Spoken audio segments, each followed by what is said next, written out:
नमस्कार मित्रांनो, जर तुम्ही सेकंड हँड बाईक घेणार असाल किंवा 2 चाकी वाहन घेणार असाल तर तुम्ही कोणत्या गोष्टी पाहिल्या पाहिजे की जेणेकरून तुमची फसवणूक होऊ नये, ही सर्व डिटेल मी ह्या व्हिडिओमध्ये सांगणार आहे। त्यामुळे हा व्हिडिओ तुम्ही शेवटपर्यंत पहा। तर पहिल्यांदा तुम्ही बाईक घेणार असाल तर तुमच्या मोबाईलमध्ये तुम्हाला एक ॲप डाउनलोड करायचं आहे। ते ॲप आहे कार इन्फो नावाचं ॲप आहे। तुम्ही प्ले स्टोअर जायचं आहे आणि प्ले स्टोअर गेल्यानंतर सर्च करायचं आहे कार इन्फो नावाचं ॲप आणि ते हे ॲप आहे कार इन्फो, त्याला इन्स्टॉल करायचं आहे। इन्स्टॉल केल्यानंतर तुम्ही ना ते हे ॲप फ्री ऑफ कॉस्ट आहे, त्यामुळे ॲड येत असतात। तर इथं तुम्हाला असा इंटरफेस दिसतो। ह्या इंटरफेस तुम्ही पाहू शकता की व्हेइकल सर्च आहे, पे चलान आहे, हे सर्व तुम्हाला ह्या ॲपवर दिसतात।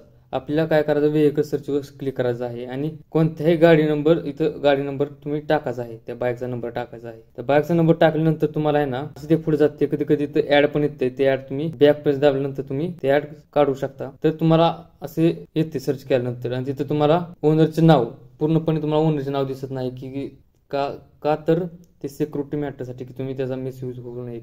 पण तिथं कार त्या बाईकची सर्व इन्फॉर्मेशन तुम्हाला समजते की बाईक कधी घेतली आहे, त्या बाईकचं वय किती आहे, एज किती आहे, हे सर्व तुम्हाला ह्या व्हिडिओमध्ये तुम्ही चलान सुद्धा चेक करू शकता त्या बाईकवर कोणते चलान आहे का नाही। तर इथे गेल्यानंतर तुम्ही पाहू शकता खाली आरसी डिटेल्स येते। आरसी डिटेलवर तुम्ही ओनरचं नाव तुम्ही पाहू शकता, ओनरशिप कोणती आहे, फर्स्ट ओनर आहे का सेकंड ओनर आहे, थर्ड ओनर आहे, सर्व तुम्हाला इथे दिसते। रजिस्ट्रेशन डेट, बाईक कधी घेतली आहे, रजिस्ट्रेशन आहे, हे सर्व तुम्हाला दिसते। आरटीओ कोणता आहे दिसते। व्हेइकल डिटेल मध्ये तुम्ही गेला तर व्हेइकल कोणते आहे पाहू शकता। फ्यूल टाईप कोणता आहे, पेट्रोल आहे, डिझेल आहे, सर्व तुम्ही पाहू शकता। चॅसिस नंबर तुम्ही इथं पाहू शकता। इम्पॉर्टंट डेट आहे, क्लिक केल्यानंतर तुम्ही पाहू शकता की व्हेइकलची एज किती आहे, फिटनेस अप टू किती आहे, ती संपणार किती आहे त्याची एज, सर्व तुम्ही पाहू शकता। अदर इन्फॉर्मेशन मध्ये तुम्हाला रजिस्टर नंबर दिसेल, कलरचा बाईकचा कलर दिसेल आणि बाईकचं वेट दिसेल। ही सर्व तुम्ही माहिती ह्या व्हिडिओ मध्ये पाहू शकता। तुम्हाला योग्य वाटले असेल ते बाईक आणि तुम्हाला आवडले असेल तर तुम्ही जाताना काय घेऊन जायचं आहे, फॉर्म नंबर 29-30 हे 2 फॉर्म नंबर तुम्ही घेऊन जायचा आहे। फॉर्म नंबर 28 पण असतो, तो कशासाठी असतो, तो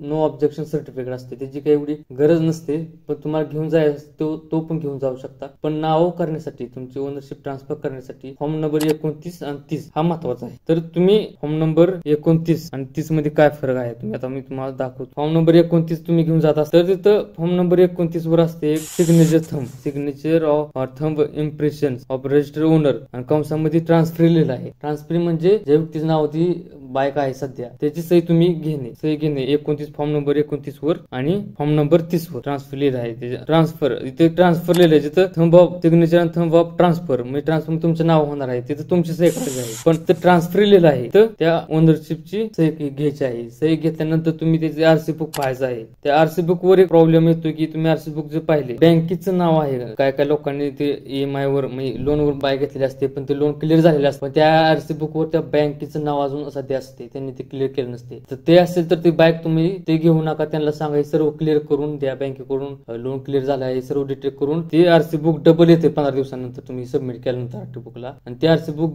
घ्या डबल आल्यानंतर आणि नंतर तुम्ही ती बाईक घ्या। आणि तुम्ही आज तसेच आरसी घेऊन गेला असेल तर ती बाईक तुमच्या नाव करण्यासाठी खूप प्रॉब्लेम येणार, तुम्हाला बँकेकडे जाऊन ते लोन क्लिअर झाले की नाही सर्व तुम्हाला पाहावे लागेल। साठी ते होऊ नये त्यासाठी तुम्ही ना त्या ओनर कडून आधी सर्व क्लिअर करून घ्या। इथे लिहिलेले असते बघा आरसी बुक वर हायपोथेटिकेटेड टू बँकेचं नाव असते, तिथं नसेल तर तुमचं ती बाईक क्लिअर आहे, तिथं कोणत्या बँकवर कोणते लोन झाले नाही हे तुम्ही पाहू शकता। हे सर्व पाहिल्यानंतर तुम्ही त्या ओनरशिपचे आधार कार्ड, पॅन कार्ड डिटेल्स घेऊन तुम्ही सर्व तुमच्या जवळच्या आरटीओ कोणत्या जवळच्या आरटीओ ऑफिस मध्ये गेला आणि तिथे जवळ काउंटरला बाहेर जे लोक असतात त्यांच्यापाशी तुम्ही हे डॉक्युमेंट दिले तर ती बाईक तुमचे नाव होते आणि इन्शुरन्स पण त्या ओनरचा आहे का नाही किंवा तुमचं नाव तुम्हाला करायचं आहे, तुम्ही त्या ओनरला आधी विचारून पहा। या गोष्टी घेतल्यानंतर तुम्ही ही तुमची बाईक तुमच्या नावावर ट्रान्सफर करू शकता। मी आशा करतो की माहिती तुम्हाला आवडली असेल। अशी व्हिडिओ पाहण्यासाठी आमच्या चॅनलला सबस्क्राईब करा आणि जास्तीत जास्त शेअर करा हा व्हिडिओ।